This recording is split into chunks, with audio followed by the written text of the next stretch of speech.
екеуміз мына кемені және мынау атегарын жасап бітірдік.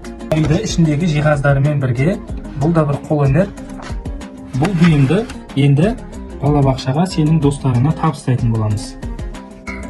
Ал балам, мінекей, алдыңғы жолы шеберханада көрсеткенімдей, мына дайын ағаштарды біздер жонып шеберханада әрекет жасап алдық. Енді мына екі бөлінген ағашты мынадай қысқышпен жақсылап ортасына клей жағып қыстырып қоямыз. Сөйтеміз дағы жан-жағын өзінің бір арнайы станогыменен домалақ қылып кесіп аламыз. Сөйтіп мынадай бұрғылау салып, бұның ортасын тесіп аламыз домалақ қылып. Сөйтіп бұл диірменіміз істеп тұру үшін мынадай шүріппенен ортасына бекітіп қоямыз да, екеуін бір-біріне кигізіп, айналдырып кеткен кезде шығып кетпейтіндей ыңғай жасаймыз. Сол кезде осы қол диірменіміз біздердің дайын болады. Бұл диірменмен бұрын біздердің ата-бабаларымыз тас диірмен деген болатын. Бұл қол өнермен жасалған ағаш диірмен. Тас диірменнен бұрынғы ата-бабаларымыз ортасына бидайды салып, араластырып отырып, бұл диірменмен ұн жасайтын. Ұн. Қазір бұл диірменмен талқан жасайды. Бұл диірменмен тары, бидай, сөк ішіне салып отырып талқан жасайды. Бұл міне құрақ көрпеше.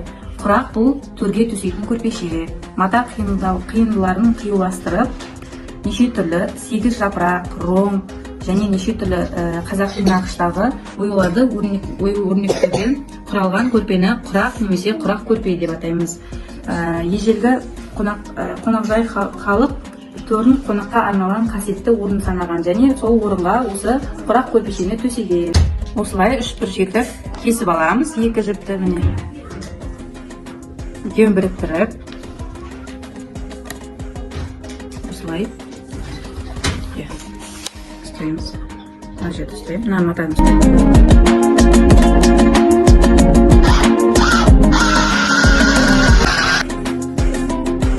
Міне бізде осындай 8 жапырақ деген құрақ шықты. Екеуміз әдемілеп осылай тік шықты. Әдемі ба?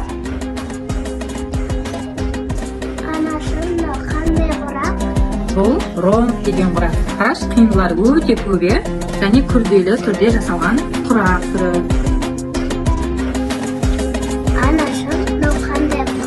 Бұл жаңағы біздің тіккеніміз 8 жапырақ деген құрақ. Міне 1, 2, 3, 4, 5, 6, 7, 8 жапырақ бар екен. Айша, саған тігін тіккен ұнады ма? Қандай қайсы ұнады? Әдемі тіген екен.